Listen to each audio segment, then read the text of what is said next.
साथीहरु यहाँनिर हेर्नु नि एकजना यो चाहिँ मलाई यहाँ पुरा के गर्दैछ उता हेर्नु त कता हाम्रो यहाँ के आइलाग्दैछ हु इज दैट द ट्री अब चाहिँ धान रोप्ने सिजन हुँदैछ र यहाँ चाहिँ हाम्रो भेनाले बनाउनु हुँदैछ है बेड है धानको बेड बनाउनु हुँदैछ एक पल्ट देखाउनु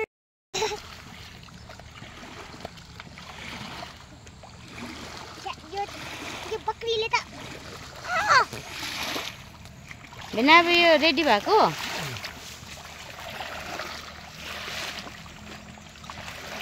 अब यो सकेर कुचेको गर्नु हुने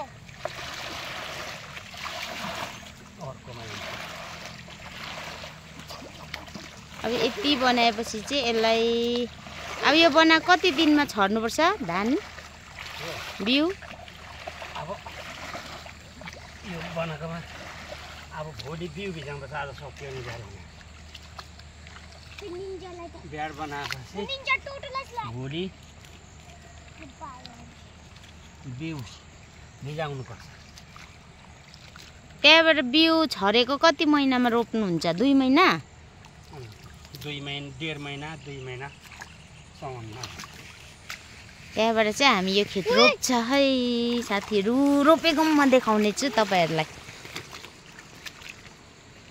अब यो एउटा भयो यो रेडी अझै पर छ है दुईटा छ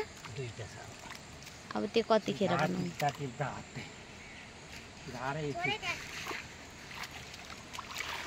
राम्रो बनाउनु पर्यो होला नि त सिनिक्कै चिटिक्कै नभए त बिउ भोलि पर्सि फेरि राम्रो आउँदैन होला नि धार आउँछ धार आएर बिउ राम्रो हुँदैन उखाल्नेलाई ढिलो हुन्छ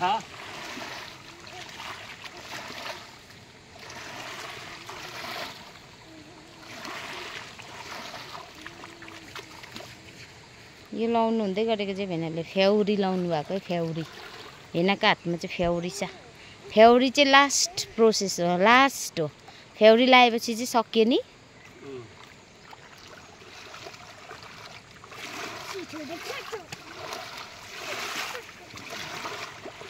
यो फ्याउरी चाहिँ किन लाएको भन्दा चाहिँ लेभल मिलाएको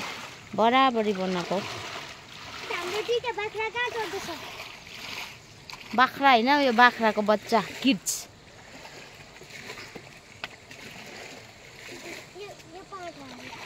पाठाहरु अब चाहिँ हाम्रो मकैहरु पनि पाक्नु खोज्दैछ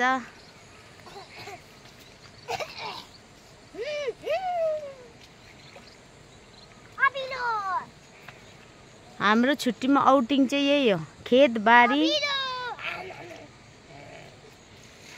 डोको कच्चा गाई घाँस दाउरा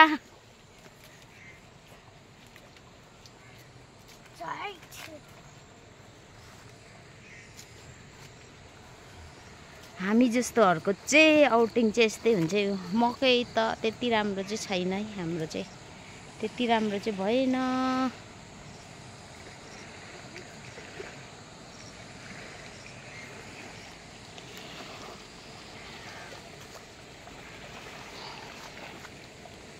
अब भेनाले सक्नु आँट्यो यो चाहिँ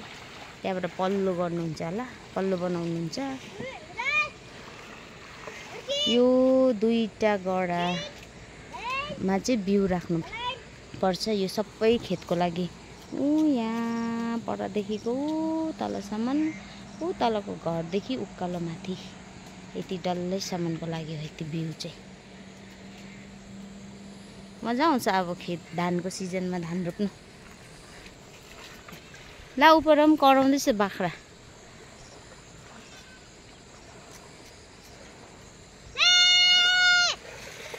यही चराउँदै गर ल म तल गएर उयो ल्याउँछु घाँस के घाँस हैन दाना लिएर आएर दाना दिनुपर्ने गाईलाई okay friends bye bye thank you for watching